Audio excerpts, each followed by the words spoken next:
Hello friends, today we are taking 11th physics and chapter 5th and topic is 5.4 where main topic is motion of a car on a banked road where downward friction force along the road यानी यहाँ car जो है वो bank road पर है और उस case में जब फ्रिक्शन फोर्स जो है वो डाउनवर्ड अलोंग टू रोड यानी रोड के डाउनवर्ड नीचे की तरफ उसका फ्रिक्शन फोर्स है तो उस केस में जो कार की मैक्सिमम और ऑप्टिमम वेलोसिटी क्या होगी ये हम यहाँ देखते हैं।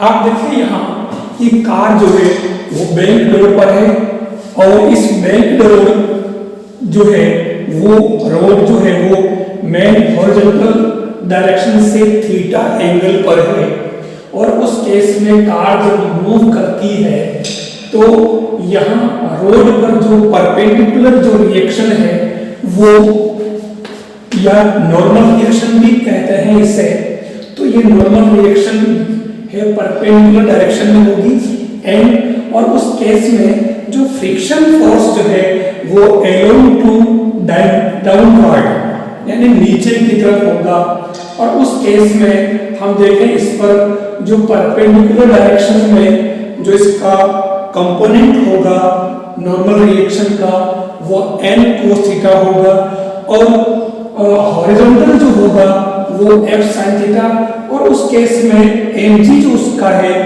वेट है वेट ऑफ का अलोंग टू डाउनवर्ड mg। तो हम देखते हैं इस पूरे को इस नए फिगर में लेते हैं तो उस केस में आप देखें जब यानी ये जो पॉइंट है ये पॉइंट यहाँ वाला है ये और उस केस में हमारे ये थीटा ये वाला थीटा एंगल है और यही angle theta originally horizontal direction के साथ में हमारे बैंक रोड का है। तो उस केस में हम देखें कि यहाँ पर जो है n cos theta perpendicular direction में और f sin थीटा और mg फोर्स इसका अपने वेट ऑफ कार ये दोनों ही डाउनवर्ड नीचे की तरफ है और f cos थीटा यानी फ्रिक्शन जो है वो फ्रिक्शन का जो कंपोनेंट है वो आपके बाहर की तरफ है और m sin थीटा भी बाहर की तरफ है। तो उस केस में आप देखें कि हम इसको इस तरीके से बैलेंस करें तो यहाँ जो कुछ जो जरूरी टर्म्स है वो ये है कि now here road is bend and friction force is downward along the road and acceleration is zero।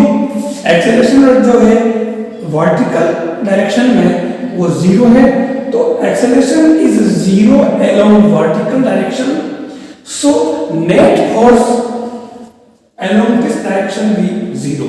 जब एक्सेलरेशन अगर जीरो है तो नेट फोर्स जीरो हो जाएगा इस डायरेक्शन में। कैसे?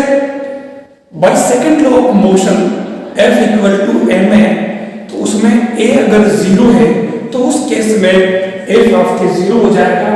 अब हम इनको जो सारे कंपोनेंट्स को बैलेंस करते हैं तो आप देखें n cos theta equal to f sin theta plus mg। n cos theta जो है अपवर्ड की तरफ है और f sin थीटा और mg दोनों ही डाउनवर्ड है तो ये बैलेंस हो जाएगा f sin theta plus mg।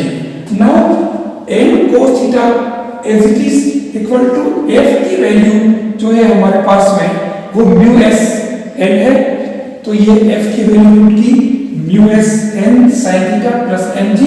This implies इस टर्म को इधर शिफ्ट किया और n कॉमन लिया तो n कॉमन लेने के बाद अंदर cos theta minus mu s sin theta बचा इधर mg एज इट इज। इससे हमने n की वैल्यू फाइंड कर ली तो n equal to mg upon cos theta minus mu s sin theta ये हमारे n की वैल्यू आ गई। इसको हम इक्वेशन नंबर 1 दे देते हैं।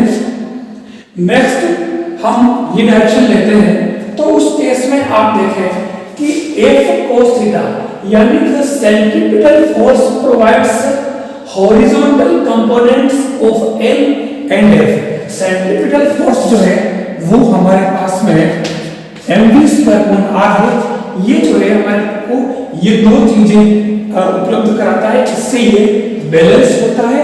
तो ये F cos theta plus n sin theta both are in same direction and just against mv²r is the centripetal force of car.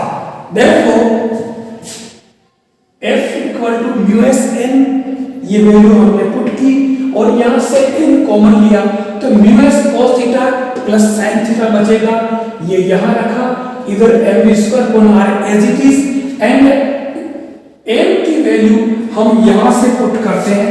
ये n की जो वैल्यू है ये हम यहाँ पुट करें तो ये टर्म एज इट इज और n की value mg cos theta minus μs sin theta, देख it is equal to mv²r।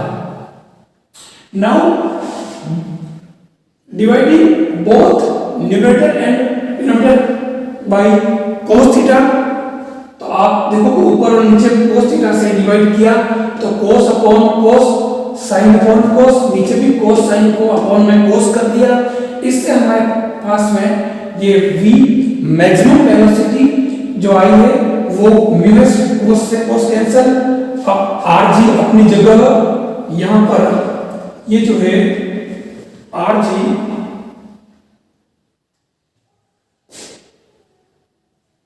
यहाँ ये आ जाएगा, इससे इधर ये वाला r यहाँ आएगा, ये g अपनी जगह है और m से m दोनों कैंसिल हो जाएंगे। उस केस में हमारे पास में ये r g अंदर आया तो ये μs और sin upon cos tan μs plus tan theta 1 minus μs tan theta और v स्क्वायर था तो स्क्वायर हटाने से यहाँ स्क्वायर रूट जिसको मैंने पावर हाफ लिखा है, तो इस तरीके से आपके पास में v मैक्सिमम जो है ये rg μs plus tan theta upon 1 minus μs tan theta power whole power half. अब यहाँ अगर देखें स्पेशल केस में कि अगर हमें ऑप्टिमम वेलोसिटी फाइंड करनी है तो उस केस में हमारा μs 0 हो जाएगा, ये स्पेशल केस है। तो μs जैसे ही 0 होगा तो ये टर्म 0, ये टर्म पूरी 0, rg tan थीटा बचेगा। तो आप देखें μs 0 करने के बाद में v optimum velocity of the car is equal to root rg tan theta. ये हमारा पहले वाला जो केस हमने फाइंड कर रखा है सर्कुलर टर्न मोड के लिए, वही केस हमें फिर से प्राप्त हुआ है। तो इस केस में हमारे उस कार की जो टायर है उस टायर में कोई डैमेज वाली कंडीशन नहीं बनेगी, ये हमारे ऑप्टिमम वेलोसिटी होगी कार की। Therefore the tires do not get damaged due to friction। इस केस में टायर में कोई भी डैमेज नहीं होगा, हम उसको जिर या खिंचाव कह सकते हैं, तो ये इसमें नहीं होगी। तो इस तरीके से हमारे मैक्सिमम वेलोसिटी प्राप्त होती है। इस केस की ये टॉपिक हमारा इस तरीके से पूरा होता है।